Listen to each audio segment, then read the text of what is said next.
السلام علیکم۔ آج جمعرات ہے، اگست کی 19 تاریخ۔ پاکستان میں سر شام کے 7، بھارت میں 7:30 اور یہاں ہماری اسٹوڈیوز کی گھڑیوں میں صبح کے 10 بج رہے ہیں۔ وائس آف امریکہ واشنگٹن کی اردو سروس سے میں ہوں خالد حمید، خبروں کے ایک بلیٹن کے ساتھ۔ ہم اپنے بلیٹن کا آغاز افغانستان کی خبروں سے کر رہے ہیں، جس کے بعد دوسری خبریں پیش کی جائیں گی۔ طالبان کے قریبی ذرائع کا کہنا ہے کہ ملا عبدالغنی برادر کی قیادت میں طالبان کا 8 رکنی وفد جمعرات کی بحر کابل پہنچ رہا ہے۔ ذرائع کا کہنا ہے کہ اس دورے کا بنیادی مقصد افغانستان میں نئی حکومت کے قیام پر افغان سیاستدانوں کے ساتھ مشاورتی اجلاس کرنا ہے۔ دریں اثنا سابق صدر حامد کرزئی اور عبداللہ نے جمعرات کو پاکستانی سفیر منصور احمد خان سے ملاقات کی۔ ملاقات عبداللہ ہاؤس میں ہوئی اور ذرائع کے مطابق موجودہ صورتحال اور نئی حکومت کی تشکیل جیسے اہم امور پر دونوں فریقوں نے بات چیت کی۔ ادھر سابق صدر اشرف غنی نے جلاوطنی کے بعد اپنے پہلے ویڈیو پیغام میں حامد کرزئی اور عبداللہ کی طرف سے قومی مصالحت کی اعلیٰ کونسل کی کوششوں کی حمایت کی ہے۔ عبداللہ، حامد کرزئی اور گلبدین حکمت یار افغانستان میں نئی حکومت کے قیام پر طالبان کے ساتھ مذاکرات کی قیادت کر رہے ہیں۔ افغان طالبان کے کابل میں داخل ہونے کے 4 دن کے بعد پاکستان نے ایک بار پھر اس عزم کا اعادہ کیا ہے کہ طالبان کے طرز عمل پر ہی انہیں تسلیم کرنے کا فیصلہ کیا جائے گا۔ پاکستان کے امریکہ میں سفیر کا کہنا ہے کہ پاکستان افغان طالبان کی حکومت کو یک طرفہ طور پر تسلیم نہیں کرے گا۔ تجزیہ کاروں کا کہنا ہے کہ افغانستان میں طالبان کی حکومت کو تسلیم کرنا دنیا بھر کے لیے اہم فیصلہ ہے۔ پاکستان اس بارے میں جلد بازی میں کوئی فیصلہ نہیں کرے گا۔ افغانستان جمعرات کے روز ایسے میں اپنا 102واں یوم آزادی منا رہا ہے جب وہاں سرکاری طور پر اسے منانے کے لیے کوئی حکومت نہیں ہے۔ آج یوم عاشور بھی ہے اور کابل میں بغیر کسی سرکاری تقریب کے عاشورہ کا سوگ منایا جا رہا ہے۔ کابل میں جمعرات کے روز عموماً خاموشی رہی، سوائے ایک بڑے ہجوم کے جو برطانیہ اور کینیڈا کے سفارت خانوں کے باہر جمع ہو گیا۔ دونوں ملکوں نے اعلان کیا ہے کہ ان میں سے ہر ایک 20,000 افغانیوں کو اپنے ہاں پناہ دے گا۔ اس اعلان نے سینکڑوں لوگوں کو ان کے سفارت خانوں کے باہر جمع ہونے کا حوصلہ دیا ہے۔ البتہ فرانس اور جرمنی کے سفارت خانوں کے سامنے کل کے مقابلے میں آج کم تعداد دیکھی گئی۔ طالبان گارڈز نے جمعرات کے روز 2 سفارت خانوں کے سامنے سے ہجوم کو منتشر کرنے کے لیے ہوائی فائر کیے۔ کابل میں فرانس کے سفارت خانے نے ایک بیان میں کہا ہے کہ ایمبیسی کابل ایئرپورٹ پر منتقل ہو گئی ہے۔ اسی اثنا میں سینکڑوں افراد آج چوتھے روز بھی حامد کرزئی ایئرپورٹ کے اندر داخل ہونے کی امید میں باہر کھڑے رہے، لیکن ان کی تعداد پہلے کے مقابلے میں کم تھی۔ طالبان نے ان بہت سے افغانوں کو اندر جانے کی اجازت دی جن کے پاس سفری دستاویزات تھیں۔ افغانستان میں اقوام متحدہ کے ادارے نے طالبان سے کہا ہے کہ وہ ہر ایک کو آنے جانے کی آزادی دے۔ یونیما کا کہنا تھا کہ تشدد کے ذریعے اقتدار حاصل کرنے والے کسی مسلح گروپ کو شہریوں کے آزادانہ سفر اور ایئرپورٹ تک رسائی کے جائز حق کو روکنا نہیں چاہیے۔ امریکہ کے صدر جو بائیڈن کا کہنا ہے کہ وہ افغانستان میں امریکی فوجیوں کو اس وقت تک رکھنے کے لیے پرعزم ہیں جب تک ہر امریکی کو وہاں سے نکال نہیں لیا جاتا، چاہے انخلا کے لیے 31 اگست کی آخری تاریخ کے بعد بھی وہاں فوجی موجودگی کو برقرار رکھنا پڑے۔ صدر بائیڈن نے ان خیالات کا اظہار ABC نیوز کے جارج اسٹافانوپولس کے ساتھ ایک انٹرویو میں کیا۔ گزشتہ ہفتے کے آخر میں طالبان کے ملک کا کنٹرول سنبھالنے کے بعد 15,000 امریکی افغانستان میں موجود ہیں۔ ورلڈ فوڈ پروگرام کی افغانستان کے لیے کنٹری ڈائریکٹر میری ایلن میکگراٹی نے ایک انسانی تباہی کے بارے میں خبردار کیا ہے کیونکہ 14 ملین افراد کو شدید بھوک کا سامنا ہے۔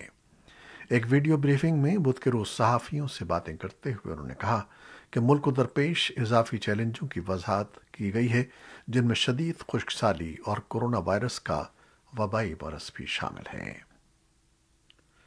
بین الاقوامی مالیاتی فنڈ نے افغانستان کی وسائل تک رسائی معطل کر دی ہے، اور ایک ترجمان نے کہا ہے کہ افغانستان میں حکومت کو تسلیم کرنے کے حوالے سے بین الاقوامی برادری میں ابھی ابہام پایا جاتا ہے۔ وائٹ ہاؤس کے ایک عہدیدار نے کہا کہ فوجی پروازوں میں ہفتے سے اب تک ملک سے تقریباً 6,000 افراد کو لایا گیا ہے۔ بائیڈن انتظامیہ نے طالبان کے کابل پر قبضے کے بعد امریکی بینکوں میں موجود افغانستان کی حکومت کے تقریباً $9.5 ارب کے فنڈز منجمد کر دیے ہیں۔ واشنگٹن پوسٹ میں منگل کے روز شائع ہونے والی ایک رپورٹ میں کہا گیا ہے کہ یہ فیصلہ وزیر خزانہ جینٹ ییلن اور غیر ملکی اثاثوں کے کنٹرول کے دفتر کے عہدیداروں نے کیا ہے۔ رپورٹ میں بتایا گیا ہے کہ وزارت خارجہ کے حکام بھی اس فیصلے میں شامل تھے، جبکہ وائٹ ہاؤس اس صورتحال کی نگرانی کر رہا تھا۔ امریکہ کے کم از کم 10 گورنروں نے یہ یقین دہانی کروائی ہے کہ وہ افغان مہاجرین کو اپنی ریاستوں میں آباد کریں گے، جبکہ پینٹاگون اپنے 22,000 افغان اتحادیوں کو امریکہ میں عارضی ٹھکانے فراہم کرنے کی کوشش کر رہا ہے۔ انسانی حقوق کی تنظیموں کا اندازہ ہے کہ قریباً 80,000 افغان اتحادیوں اور ان کے خاندانوں نے خصوصی امیگرنٹ ویزا کے لیے درخواستیں دی ہیں۔ افغان اتحادی عموماً وہ لوگ ہیں جنہوں نے جنگ کے دوران امریکی فوجیوں کی بحیثیت مترجم، ثقافتی رہنما اور اطلاعات فراہم کرنے کے ذریعے کا کردار ادا کیا۔ بین الاقوامی ریسکیو کمیٹی کا اندازہ ہے کہ 3 لاکھ سے زیادہ افغانیوں نے 2 اشروں کے دوران امریکی مشن کی مدد کی ہے، لیکن ان میں سے بہت کم امریکہ میں تحفظ پانے کے اہل ہوں گے۔ اقوام متحدہ کے عملے پر مشتمل ایک گروپ آج کابل سے قازقستان کے شہر الماتی روانہ ہو رہا ہے، جہاں سے وہ اپنے فرائض سر انجام دیتا رہے گا۔ بیان میں کہا گیا ہے کہ جیسا کہ اقوام متحدہ کے سیکرٹری جنرل نے 16 اگست کو بتایا تھا کہ افغانستان میں اقوام متحدہ کی موجودگی سیکیورٹی کی صورتحال کے مطابق ہوگی۔ اب کابل اور دیگر حصوں میں سیکیورٹی اور دیگر رکاوٹوں کی وجہ سے عملے کو افغانستان سے نکالنے کا فیصلہ کیا گیا ہے۔ بھارت کے وزیر خارجہ ایس جے شنکر نے کہا ہے کہ بھارت افغانستان کی صورتحال پر نظر رکھے ہوئے ہے اور اس کی ترجیح اس جنگ زدہ ملک سے اپنے شہریوں کو بحفاظت نکالنا ہے۔ انہوں نے نیو یارک میں اقوام متحدہ کی سلامتی کونسل کے اجلاس کے بعد میڈیا سے بات کرتے ہوئے کہا کہ افغانستان کے بارے میں بھارت کا رخ افغان عوام سے تعلقات کی بنیاد پر ہوگا۔ اس سوال پر کہ کیا بھارت افغانستان میں اپنی سرمایہ کاری کو جاری رکھے گا، انہوں نے کہا کہ افغان عوام کے ساتھ بھارت کے تاریخی تعلقات برقرار رہیں گے۔ سابق کرکٹر اور بھارت میں حزب اختلاف کی بڑی جماعت کانگریس کے لیڈر نوجوت سنگھ سدھو کے ایک سیاسی مشیر ملوندر سنگھ مالی کے اس حالیہ بیان سے ایک نیا سیاسی تنازع اٹھ کھڑا ہوا ہے کہ کشمیر ایک ایسا ملک ہے جو صرف کشمیریوں کا ہے، لیکن بھارت اور پاکستان نے اس کو تقسیم کر دیا ہے اور وہ اس پر قابض ہیں۔ حکمراں بھارتیہ جنتا پارٹی سمیت کئی سیاسی پارٹیوں نے مالی کے بیان کی شدید الفاظ میں نکتہ چینی کرتے ہوئے ان پر ملک سے غداری اور اس کے شہداء کی توہین کرنے کا الزام عائد کیا ہے، اور سدھو اور کانگریس پارٹی سے اپنی اپنی پوزیشن واضح کرنے کے لیے کہا ہے۔ دنیا بھر کی طرح پاکستان میں بھی یوم عاشور مذہبی عقیدت و احترام سے منایا جا رہا ہے۔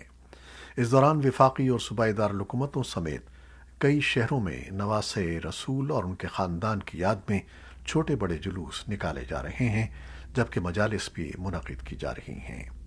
یوم عاشور کے موقع پر سیکیورٹی کے بھی خصوصی انتظامات کیے گئے ہیں۔ ادھر پنجاب کے علاقے بہاول نگر میں عاشورہ کے موقع پر جلوس کے قریب دھماکہ ہوا ہے۔ ابتدائی اطلاعات کے مطابق واقعے میں 2 افراد جان دے بیٹھے، جبکہ 20 زخمی ہوئے ہیں۔ تاہم پولیس کا کہنا ہے کہ دھماکے کی نوعیت کا پتہ چلایا جا رہا ہے اور اس بارے میں ابھی مکمل تفصیلات نہیں مل سکی ہیں۔ بھارت کے زیر انتظام کشمیر کے حکام نے یوم عاشور کے موقع پر جمعرات کو دارالحکومت سری نگر کے روایتی راستوں سے ذوالجناح کے جلوس نکالنے پر ایک بار پھر پابندی لگا دی ہے۔ تاہم سری نگر سمیت وادی کشمیر کے ان علاقوں میں جہاں شیعہ مسلمان اکثریت میں ہیں، بعض پابندیوں کے تحت تعزیے نکالے جا رہے ہیں اور جلسے جلوسوں کا اہتمام کیا جا رہا ہے۔ عہدیداروں کا کہنا ہے کہ کرونا وائرس وبا اور جموں و کشمیر جیسے حساس علاقوں کے حفاظتی تقاضوں کے پیش نظر ان پابندیوں کا نفاذ ناگزیر ہے۔ جموں اور لداخ خطوں بالخصوص کارگل شہر میں ذوالجناح کے کئی جلوس برآمد ہوئے اور شہدائے کربلا کی یاد میں تعزیتی مجالس منعقد کی جا رہی ہیں۔ عہدیداروں کا کہنا ہے کہ ان تقریبات میں لاکھوں کی تعداد میں لوگ شریک ہوئے ہیں اور تاحال کہیں بھی کوئی ناخوشگوار واقعہ پیش نہیں آیا۔ امریکہ کے صدر جو بائیڈن نے بدھ کو اعلان کیا کہ ملک میں ستمبر سے تمام بالغ افراد کو کورونا ویکسین کے بوسٹر شاٹس لگائے جائیں گے۔ صدر جو بائیڈن نے 18 برس اور اس سے زائد عمر والے امریکی شہریوں کو ویکسین کا کورس مکمل کرنے کے 8 ماہ بعد بوسٹر شاٹس لگوانے پر زور دیا ہے۔ وائٹ ہاؤس سے خطاب کے دوران ان کا کہنا تھا کہ بوسٹر شاٹس آپ کے مدافعتی نظام کے رد عمل کو بڑھا دیں گے، جبکہ یہ آپ کو کورونا سے تحفظ فراہم کرنے میں اضافہ کرنے کے ساتھ نئے ویریئنٹ سے بچنے کا بہترین طریقہ ہے۔ اس منصوبے کے تحت 20 ستمبر کے بعد سے امریکیوں کو بوسٹر شاٹس فراہم کیے جائیں گے، تاہم امریکی فوڈ اینڈ ڈرگ ایڈمنسٹریشن کی جانب سے اس منصوبے کا حتمی فیصلہ زیر التوا ہے۔ وائس آف امریکہ کی اردو کی میڈیم ویو ریڈیو نشریات کا سلسلہ منگل کی صبح اپنے اختتام کو پہنچا، لیکن Voice of America Urdu Pakistan اور دنیا بھر میں اپنے لاکھوں سننے والوں، ناظرین اور قارئین سے television, digital videos, social media platforms اور اردو VOA کی ویب سائٹ کی وساطت سے جڑا رہے گا۔ وائس آف امریکہ اردو کے صحافیوں کی ٹیم آپ کو تازہ ترین خبروں کے ساتھ حالات حاضرہ اور اہم موضوعات پر معلومات مہیا کرتی رہے گی۔ وائس آف امریکہ اردو کی ریڈیو نشریات کا آغاز نیو یارک سے سن 50 کے عشرے کے اوائل میں کیا گیا تھا۔ یہ نشریات بعد میں واشنگٹن منتقل کر دی گئی تھیں اور ماں سوائے ایک مختصر دورانیے کے تعطل کے وائس آف امریکہ اردو سے مستقل بنیادوں پر تازہ ترین خبریں اور حالات حاضرہ سے متعلق معروضی اور غیر جانبدارانہ نقطہ نظر پیش کیا جاتا رہا ہے۔ وائس آف امریکہ کی اردو ریڈیو نشریات کو ختم کرنے کا موجودہ فیصلہ نشریات اور ذرائع ابلاغ کے شعبے میں نئی ٹیکنالوجی کی ترویج کے پیش نظر کیا گیا ہے، تاکہ ان سے پورا فائدہ اٹھاتے ہوئے اپنے سامعین، قارئین اور صارفین سے اپنے رابطے کو بہتر اور جدید انداز سے استوار رکھا جائے۔ گزشتہ چند اشروں میں وائس آف امریکہ اردو نے اپنے لاکھوں سامعین سے جس طرح کی وابستگی قائم کی اور جنوبی ایشیا میں اپنے سننے والوں سے اس نے جو رشتہ استوار کیا، وہ اعتماد اور محبت کی ایک طویل کہانی ہے جو نئے رنگ و روپ کے ساتھ جاری رہے گا۔ وائس آف امریکہ اردو کی ٹیم میں شامل انتہائی تجربہ کار صحافی اور براڈ کاسٹرز ابلاغ اور اطلاعات کے جدید طریقوں اور وسیلوں کے ذریعے اپنے سامعین، ناظرین اور قارئین کے ساتھ ہمیشہ کی طرح آئندہ بھی جڑے رہیں گے۔ اور جیسا کہ ہمارا نظریہ ہے کہ خبریں اچھی بھی ہو سکتی ہیں اور بری بھی، لیکن ہم آپ تک سچ اور درست خبریں مسلسل پہنچاتے رہیں گے۔ یہ تھیں وہ خبریں جو فیس بک لائیو پر ہم نے آپ کے لیے پیش کی۔ ہماری ویب سائٹ اور یوٹیوب پر یہ بلیٹن پوسٹ کر دیا جاتا ہے، جسے آپ بعد میں بھی دیکھ سکتے ہیں۔ ہمارے اس بلیٹن کو شیئر کرنا نہ بھولیے گا، کیونکہ جب آپ شیئر کرتے ہیں تو لاکھوں لوگ ہماری اس آواز کو سنتے ہیں اور بے شمار لوگ کمنٹس کرتے ہیں۔ آپ سب کا اس محبت کے لیے شکریہ۔ خالد حمید کو اجازت دیجیے۔ اللہ حافظ۔